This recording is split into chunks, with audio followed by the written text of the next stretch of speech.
You're informed you have rights, then penalized for asserting them. You're taught that honesty is a virtue, then punished for speaking plainly. You're encouraged to be authentic while being ranked, corrected, and disciplined for deviation. The contradiction isn't philosophical, it's functional. You're told the world is rational and just, while watching power operate through absurdity and cruelty.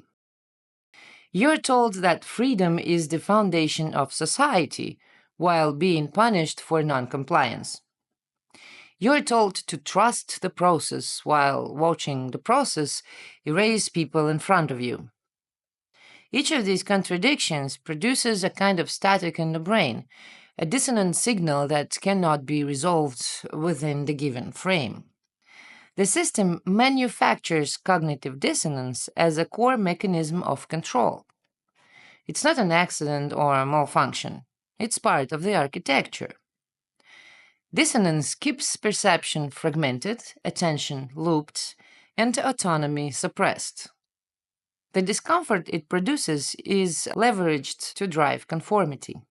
Institutions train people to endure contradiction. This isn't maturity, it's habituation to incoherence.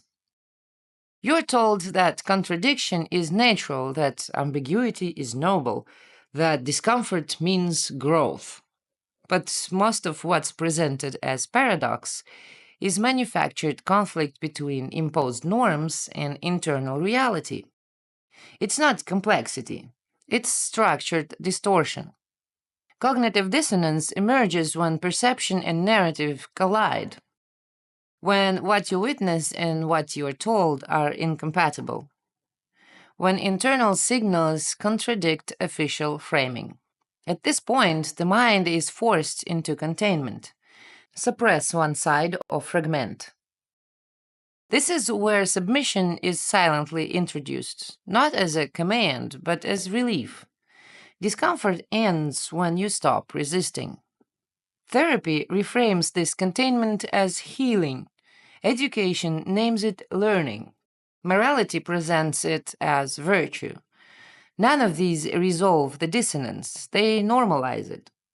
The subject is taught to manage contradiction, not expose it, to reinterpret confusion as growth and exhaustion as transformation. The damage isn't just psychological, it cuts into the sense of what is real. When the contradiction becomes routine, the perception starts to adjust.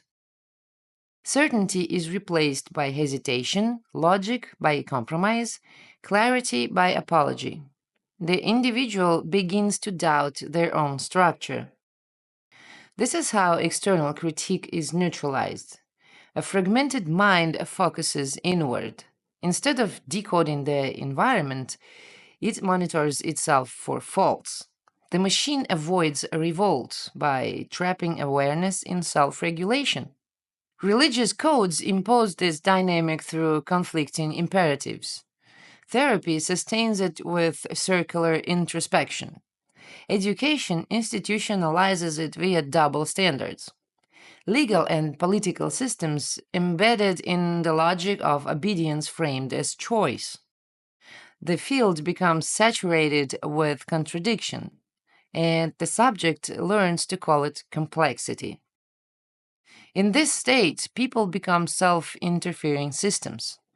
Their internal energy is redirected toward managing the discomfort instead of decoding its source.